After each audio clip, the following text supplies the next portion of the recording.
Jason Ganal has had a lifelong love for barbecue. Growing up in St. Louis, he would eat it 3 or 4 times a week. When he moved to the Denver area, which is not particularly known for barbecue, he found himself longing for the taste of home. And in searching online, he came across the Kansas City Barbecue Society. He familiarized himself with it and ended up signing up to become a judge at one of its competitions. The moment I walked on to the asphalt, the hair on the back of my neck stood up. I could smell the aroma of the different barbecue smoke in the air. I could hear the music playing. I can hear the cracks of beer going, and I'm just looking around at all of the people that are there. I'm like, this is where I belong. This is the kind of environment that I love being a part of, and was just like instantly compelled to do as much as I can in that environment. So I started out as a judge, and then I started competing, and then started winning, and would get invited to different invitational contests, would get to meet a lot of other successful barbecue restaurateurs. They're telling me about their outfits, and I just kind of thought to myself, if they could do it, why can't I? Ganal looked a bit different from many of the other competitors, many of whom were beer-drinking partiers with ZZ Top-style beards. Ganal drinks, but he's clean-cut and very much into fitness. So the other competitors started to call him GQue.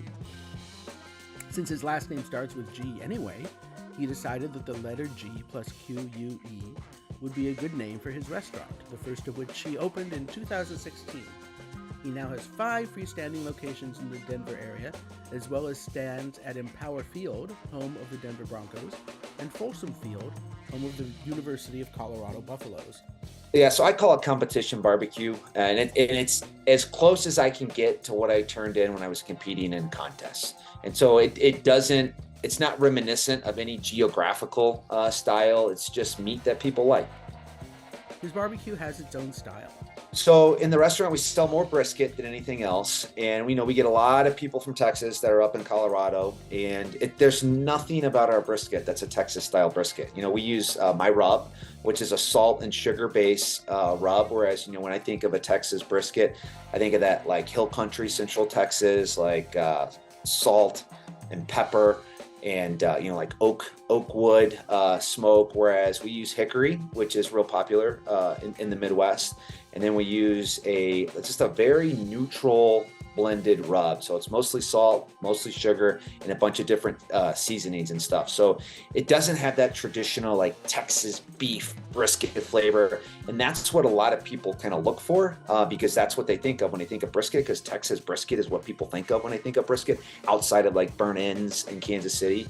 So it's a little bit different, but most people all like it because it just tastes good. It's cooked right. But it doesn't have, if they're looking for that same type of brisket from their favorite place in Texas, it's not what we're doing. We just do something a little bit different. And that's great. And that's the thing I don't understand that some people get into with barbecue is they think it has to taste like their favorite place. And, it would be so boring if every taco shop cooked tacos the exact same way, or every fast food burger place made burgers the exact same, or everyone's chicken sandwich tastes just like Chick-fil-A. It would be boring. And there's no reason why barbecue should fall in line like that either. It's nice to have variety. Apart from brisket, GQue also serves pulled pork, ribs, sausage, turkey, chicken wings, and rotating specials such as a brisket cheesesteak and a wing of the week. Ganal looks after his staff, offering medical insurance and other benefits that tie into his own personal philosophy. In the restaurant, so I'm really proud of our package. So after 60 days, you get health. So you can sign up for health, and it's the same. It's not a watered down benefit package. It's the same benefit package that all leadership is on in the restaurant. We also have sports tickets. So we have season tickets to the Rockies. We have season tickets to Nuggets that anybody can sign up for. We do free gym memberships. So if anybody wants to work out at the gym, as we were kind of talking about offline before we started here, I'm really big into just taking care of yourself and just self-care. We got one body, we should take care of it. Clear hearts, clear minds, can't lose. And so I pay for a membership for anybody who wants to use it and get into the gym.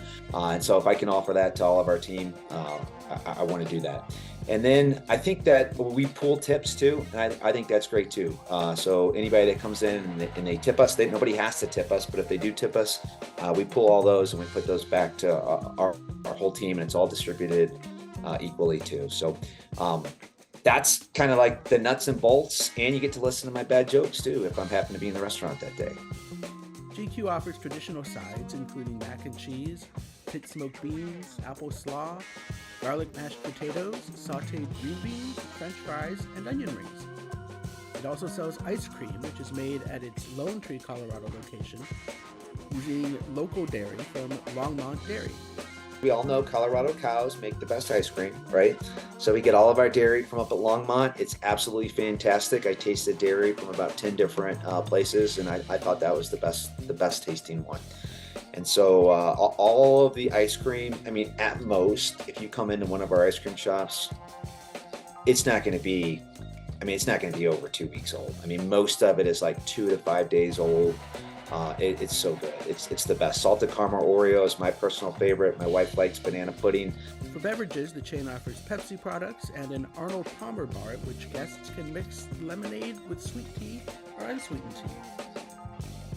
Being based in Denver, GQue works with a lot of local breweries, and with so many to choose from, each of the 5 locations has a different beer selection.